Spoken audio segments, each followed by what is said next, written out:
Сәлем достар, менің YouTube каналыма қош келдіңіздер. Маған тіркеліп лайк басуды ұмытпаңыздар. Бүгін сіздермен өте керемет болып шығатын мантының рецептісімен бөлісетін боламын. Ең алдымен біз қамырын дайындайтын боламыз. Бір кесе суымызға 2 жұмыртқамызды жарып, үстіне кішкене дәміне қарай тұзымызды саламыз және електен өткізілген ұнымызды салып, жақсылап қамыр илейтін боламыз.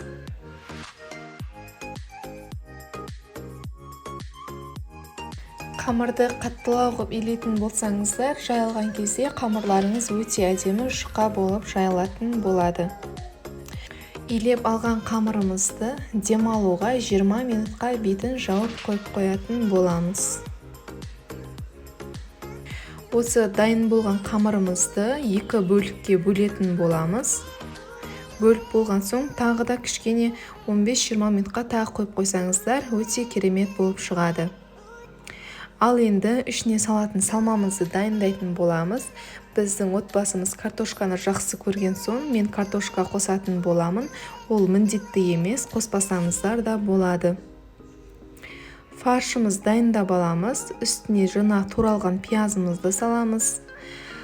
Турап алған картоплымызды саламыз.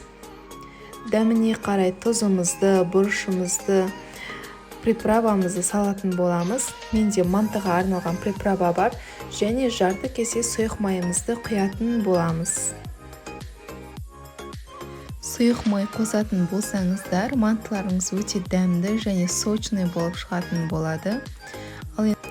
Ал енді барлығын жақсылап араластырып дайындап қоямыз.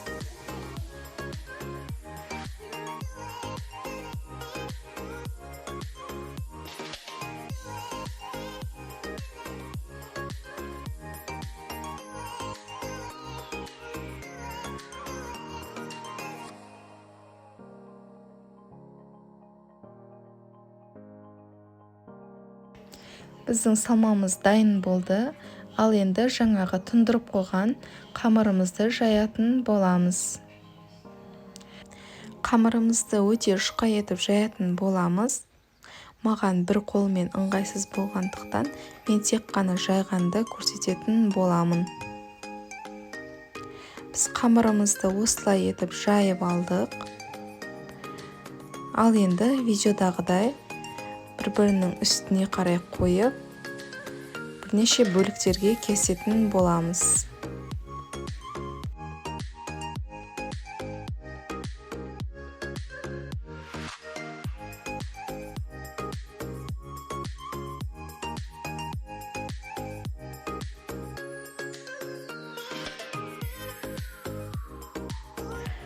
Осылай кесіп алған соң, тағы да бір-бірінің үстіне қоятын боламыз. Қойып алған қамырымызды тағы да 4 бұрышты етіп, бірнеше бөліктерге тағы да кесетін боламыз.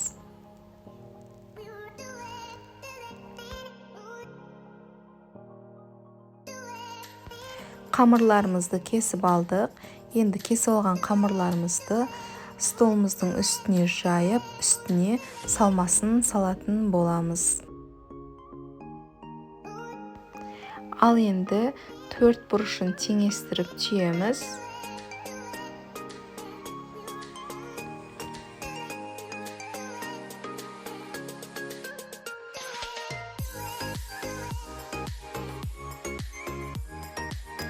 Біздің мантыларымыз осылай шықты.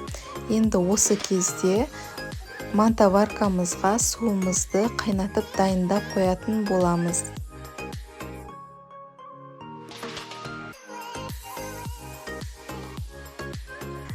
Сосын жаңағы түйіп алған мантыларымызды шабыстырмай әдемілеп қоятын боламыз.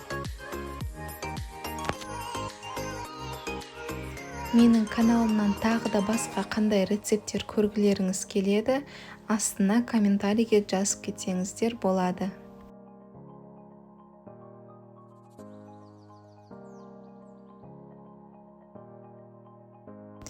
Біздің мантыларымыздың беті құрғап қалмас үшін үстіне кішкене щетканың көмегімен май жақсаңыздар болады.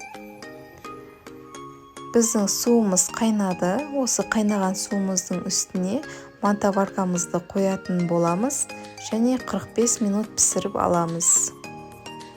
Біздің мантымыз дайын болды. Өте керемет болып шығады. Дайын болған мантымызды ыдысымызға салып аламыз. Үстіне подлива салып, дастарханға тартсаңыздар болады. Өте дәмді, керемет болып шығады. Астарыңыз дәмді болсын. Сіздермен болған Назым.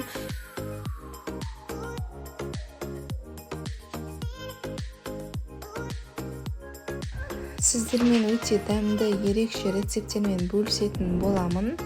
Менің арнамнан алыстамаңыздар. Маған тіркеліп лайк басуды ұмытпаңыздар.